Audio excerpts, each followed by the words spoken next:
You're now listening to the Supply Chain Secrets Podcast, the ultimate insider's guide for all things ocean shipping. Presented by NiShacks.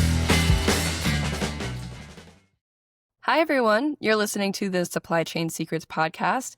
I'm your co-host, Caroline Weaver, and with me is Lars Jensen. Lars, how are you doing? I'm doing great. Hello, everybody. So I think the question this week is not where are you right now, but why are we recording this on the Saturday before? Where are you going to be? Because tomorrow morning, in the early morning, I'm going to lace up my boots, and then I am hopefully going to end up on top of Mount Kilimanjaro, almost 6 kilometers up into the air here in beautiful Tanzania in Africa. Amazing. Are you nervous? Are you excited? No, not nervous, but excited. Yes, it's always fun to embark on a new expedition. So that's why we don't have the podcast, because on Monday I'll be somewhere up on the slopes and there's not going to be any internet whatsoever. Yeah, it'd be a little difficult to record there, huh? Well, I hope you have an amazing time. I can't wait to hear about it. We'll have to update the listeners the following week once you're back on how it was and your experience there. But for now, maybe we get started with some of the freight news. Let's go ahead and start with rates. Yeah, I mean, if we look at the rates, basically it's weaknesses across the board, especially on the main trades from Asia coming both to Europe and to North America. The Asia-Europe rates, I would say they are seeping, especially when you're talking North Europe. They are down, but it's not that they are massively down over the past month and a half. It's been going down somewhat faster to the Mediterranean. I think that is more due to the fact that there had been a very large gap between the Mediterranean and North European rates, and that gap is now normalizing. So I would say in the case of Europe, the weakness is more a sign that we are approaching likely the end of the peak season. We're beginning to see some weakening. So I don't think there's anything to be alarmed about on that development. The Pacific ones I found interesting, and in this case, I would especially point to the quoted rates coming from the SCFI. We have the ones that we know shippers are paying from the NIFI.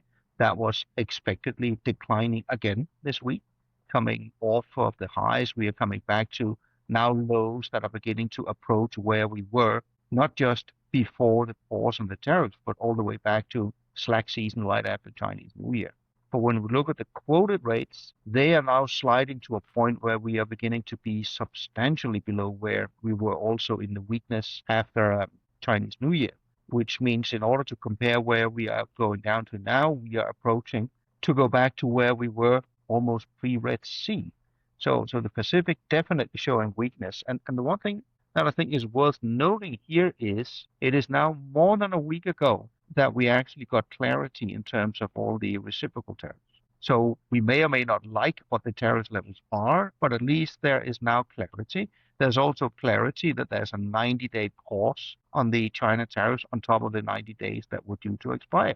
So in that environment, if shippers want to import for the holiday goods, and if they want to produce and ship before Golden Week, this basically needs to be booked within the next 4 to 5 weeks. And clearly with the quoted spot rates dropping in the last week, that booking activity, we have yet to see that. So either we are faced with a situation where a lot of the importers are genuinely concerned about holiday sales, that would be a valid concern, and therefore they are simply not going to import as much goods. That could explain the continual weakness. But if that is not the case, then the scene is set for a last-minute stampede, with everybody wanting to move cargo and book it over the next 4 weeks or so, which could set the scene for, and we talked about it before, a short, sharp spike. But right now, at least in the quoted rates, there's not an indication of such a short, sharp spike. Interesting.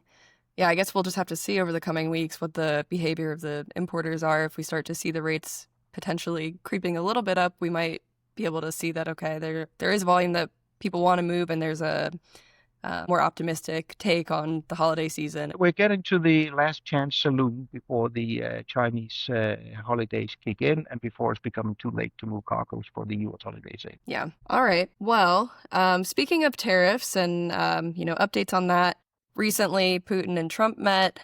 That was just yesterday, and they had some conversations. Are there any tangible outcomes from that would impact global shipping that we should talk about or that our listeners should be aware of? Yeah, let's keep in mind we are recording this less than 24 hours after the meeting took place. It is still at this point somewhat uncertain exactly what was discussed and what was the outcome.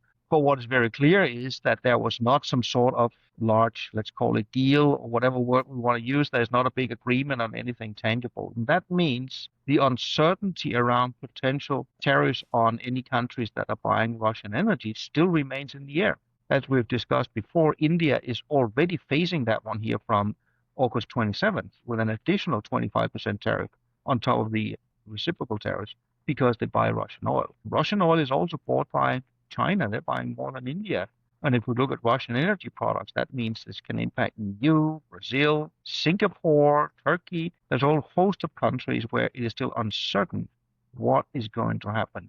So the meeting between Trump and Putin did nothing to create any kind of clarity as to whether we are going to get more of these penalty tariffs or whether maybe India can get away from not having it there after all. Yeah, I imagine we'll hear more over the coming days. But yeah, as of right now, it doesn't seem like there's much of an outcome and much change in that regard. But there definitely was some change in terms of Section 232 tariffs. So I think we should maybe talk about that a little bit and maybe explain what Section 232 tariffs are. Yeah, I mean, I can understand why some people get a little bit long in the face and start to yawn when we have all these abbreviations and acronyms thrown around. And I'm not going to bore people with technical jargon. The reciprocal tariffs that we usually call them, that's at least a word that's manageable. Sometimes you will hear them talked about as the IEEPA tariffs. That's basically the law the president is invoking, saying there is an emergency. By the way, these are also all the tariffs that have been struck down in the lower court that is right now under appeal. So that's all the reciprocal ones. Then you have the tariffs on, for example, steel and aluminum. They are under a completely different set of rules. That's the Section 232, which is a different law that Trump is using. That one right now is actually not under dispute. So those ones stand and will likely continue to stand. And the interesting thing about what was coming out there is, and I think we discussed that on a number of occasions on the podcast as well, that whenever we get these executive orders and tariffs, which are of course massively important for all the shippers, they are usually, let's call it with a diplomatic word, lacking somewhat in the detail department. So it's very large and sweeping statements. Let's say, fine, you've got a tariff on steel. Sounds simple enough, but then the problem is, well, if I'm importing a steel bar, that's perfectly fine. What if I'm importing a product that's made 90% of steel?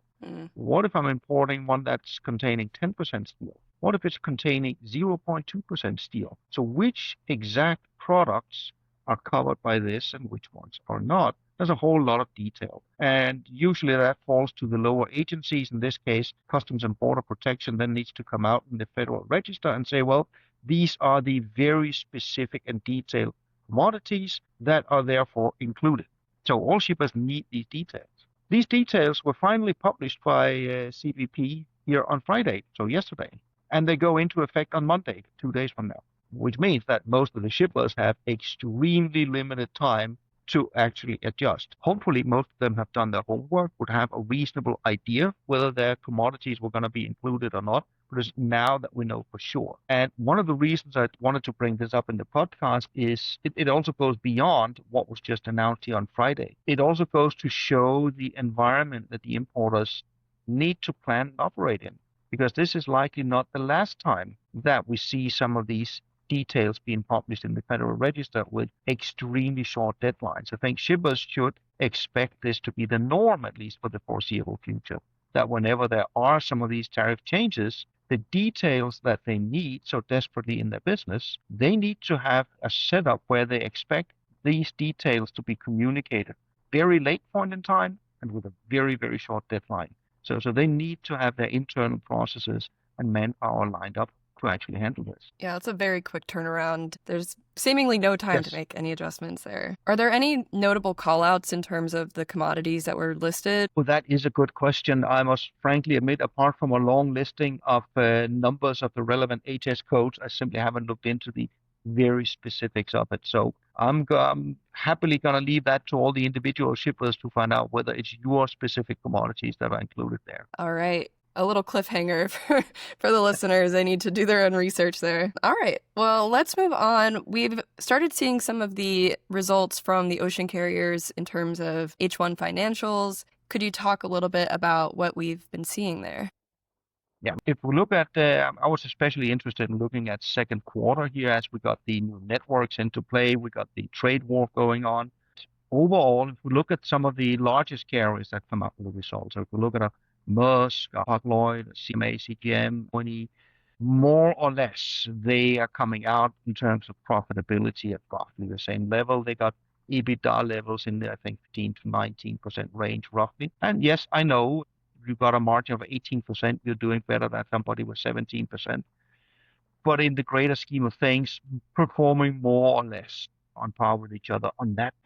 When I then look across them, many of the metrics look more or less similar. Some might have picked up on the fact that we saw some carriers adjust their expectations upwards, some were adjusting them downwards. I don't think so much that's a reflection that they're reading the future market differently. That might more reflect how optimistic or pessimistic they were 6 months ago when they were making their forecast. One thing maybe to note, at least they said it specifically, it was from Maersk that are now saying that they are assuming the Red Sea to continue for the rest of the year, which is a change from their expectation as we've begun the year, where they were actually baking in a potential change here in mid-year.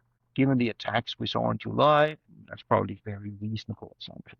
But when I look across all of them, there's one thing I think that really stands out because so different in performance than their peers. And I would actually then focus on the global volume development from Hapag-Lloyd. Because if I look at the container volumes from Hapag-Lloyd, what they repeated here in the second quarter, they're up around 12%. This is Wow. a very, very sharp increase. If we look at the best source of global demand data, that's Container Trade Statistics, they have the global market growing at around 4%. This is a massive growth above market. If we compare to, again, the other large carriers, we had Maersk growing in line with market, just above 4%. We had CMA, CGM basically flatlining, and ONE only growing very marginal, less than 1%. So a 12% volume growth, in this case for Hapag-Lloyd, that is the one parameter that really stands out compared to everybody else. Question, of course, is why? Why? Yeah. Yeah, exactly. Well, one of the main things, of course, that changed is we saw the introduction of Gemini. But before we jump to conclusions, say, well, it's because of the new Gemini network. Well, hang on a second. If it's because of Gemini, why is it then Hapag that grows 12% and Maersk, that's the other partner, that grows 4%? Don't get me wrong, 4% is definitely decent growth. It is in line with market, but the new network cannot offer the explanation. So clearly Hapag-Lloyd has done something, I was about to say, worthwhile, at least in the eyes of a lot of prospective new customers here over our second quarter. My first assumption was that because they're in an alliance and they have access to vessels, maybe that had an impact on the amount of volume they're able to move. But when we were talking before the episode, you didn't think that was necessarily a part of it. I don't necessarily think that is a major part of it. I cannot rule out that could be some of it, but doesn't seem to me to be the case. All right. Well, interesting stuff. It's interesting to see that all the carriers are kind of on par, but yeah, the one anomaly, it's a great thing to see is that you have more volume. But yeah, are they expecting that necessarily for the rest of the year from Hapag? In terms of volume, they don't say. None of the carriers do. Usually when they come out with their expectations for the rest of the year, they usually do that only on the financial metrics. And Gotcha. Hapag is an interesting one. They adjusted their full year expectations slightly, but it would be wrong to say they adjusted them up or down.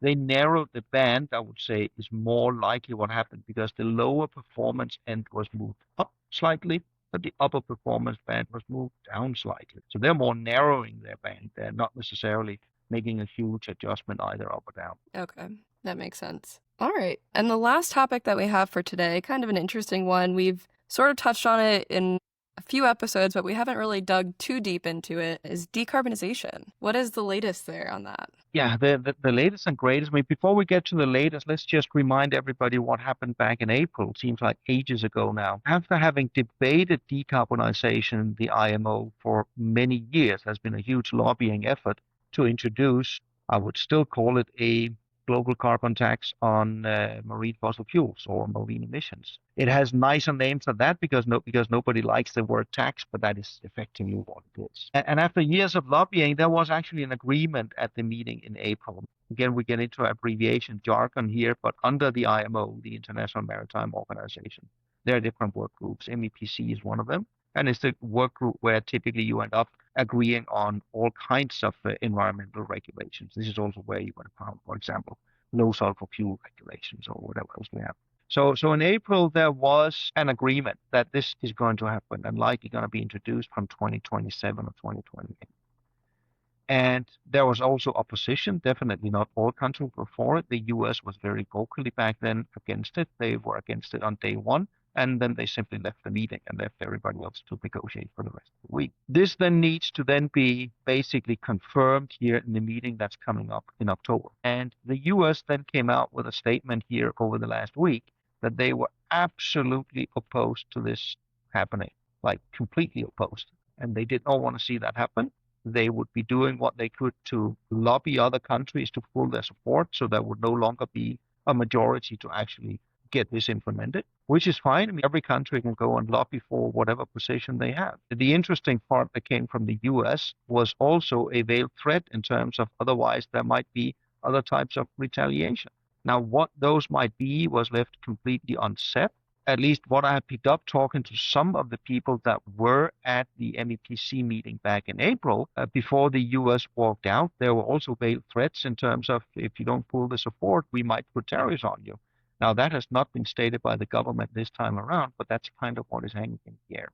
So we'll see how that one goes. So after the April meeting, it seemed very certain that there indeed was a deal. The open question is now how much pressure the US is able to levy on some of the countries supporting this legislation to potentially cause them to change their minds before the October meeting. At first glance, it's a little confusing, I guess, to understand why the US would be so against it. As I was looking into this topic, I was thinking, well, there's not that many steamship lines that are based in the US. And so if you're looking at it from like a cost perspective, it's not that like the US would have to pay more money in order to meet these new regulations, but I was curious if you could talk a little bit about that, like why would the US care, and sort of the balance there? Yeah, I mean, you could go at it at two ways. You can go at it from the economic angle. I mean, if this is introduced, basically it's a tax on marine fossil fuel, which means that shipping is going to be more expensive, period. Because fuel is going to be more expensive. This is going to hit everyone, everywhere. Doesn't matter whether you're shipping containers or bulk or liquids or whatever you do. If you're using marine fossil fuels, it's going to be more expensive to move stuff, which of course also would make it more expensive for US importers and exporters, just as it would for everybody else. So one could make the argument that the US don't want to see that happening. And I'm sure some would make that argument. I would probably field a much more simple hypothesis. This is global environmental legislation, and Trump and his government is politically opposed to that. It's as simple as that. Like pulling the US out of other environmental treaties as well. We saw that in Trump 1. We're now seeing it in Trump 2. So whilst the economic argument can certainly be fronted, I don't think it's about the economy. I think it's just as simple as the current US administration do not want to be part of any global environmental agreements whatsoever. And this would just be another one of them. And so if this legislation is passed in October, right, is when this vote is supposed to happen? Yes. So what would be the impact of it? Like what exactly would play out? What happens? As far as I recall, and I'm not completely sharp on all the nitty-gritty details either, but you are basically going to have to pay, again, I would tend to call it a tax. It depends on what type of fuel you're burning. So it's a sliding scale. If you're burning good old-fashioned heavy fuel oil, you would pay a relatively high price. If you're using, say, LNG, you would pay a lower price because you are actually emitting less, all the way down to if you're using, say, green methanol, you're not paying anything. So depending on what type of fuel you're burning, you are going to have to pay a levy on part of that fuel. This money will then go into basically a large pool that's going to be used for investments in furthering more green technologies going forward. At least that's the thought behind it. And that's also why I say at the end of the day, it's going to make fuel more expensive, and therefore it's going to make freight more expensive. But the numbers, at least that were thrown around back in April, were not numbers that would make global shipping come to a crashing halt. I mean, you were talking potentially a few $100s per ton of fuel, but you were not talking something that would be massively disruptive. The amount of emissions, the percentage compared to other things that emit greenhouse gas, it's only about 3% for global container shipping. But what's been happening over the past few years is that it has increased. And some of the reasoning behind that is, having to go around the Cape of Good Hope. That's significantly contributing to it. But it's interesting to see how that has changed. And even though it's seemingly a relatively small percentage, it's still massive impacts. Yeah, but you can say it is a valid argument. Say, why should this particular industry do a lot because it's only a small percentage of emissions? But you can feel that argument with a vast array of different industries around the world. It's not like you have one industry in the world that accounts for 90% of emissions on its own. So I think every single industry has that argument. Say, our industry doesn't really matter that much. And those arguments are being fielded. What I think is a more interesting discussion, but I think that also ranges far beyond what we usually have here in this podcast, is if you want to lower emissions, where is it most cost efficient to do it first, and then second, and then third? And it might be that you will find that industry X should actually become much more aggressive in decarbonizing because that can be done more cost efficiently than, say, industry Y, where this would only be more feasible, say 5 to 10 years down the line. So this notion that all industries should follow the same decarbonization curve is not necessarily the most optimal way of actually doing it efficiently. Yeah, it's an interesting perspective. Be hard to kind of categorize that and get everyone on board to follow such a plan. I like the optimistic approach to it. Anything else to add on the decarbonization efforts? No, I think that the main news here, and you say it wasn't really news that the U.S. is opposed to it. What remains to be seen is how heavy-handed they're at it, and whether they're going to be able to persuade some of the countries that were backers back in April to maybe change their minds before the April meeting. All right. Well, we shall wait and see. Lars, great talking to you. You all are hearing this on Monday, but we'll be back the following week. Check in on Lars and his trip to Mount Kilimanjaro. But until then, I hope everyone has an awesome week. Have a great week, everyone. Thanks for listening to Supply Chain Secrets Podcast, presented by NiceShacks. Be sure to subscribe on your favorite podcast app. Want to be a part of the show? Register to attend a live recording at the link below.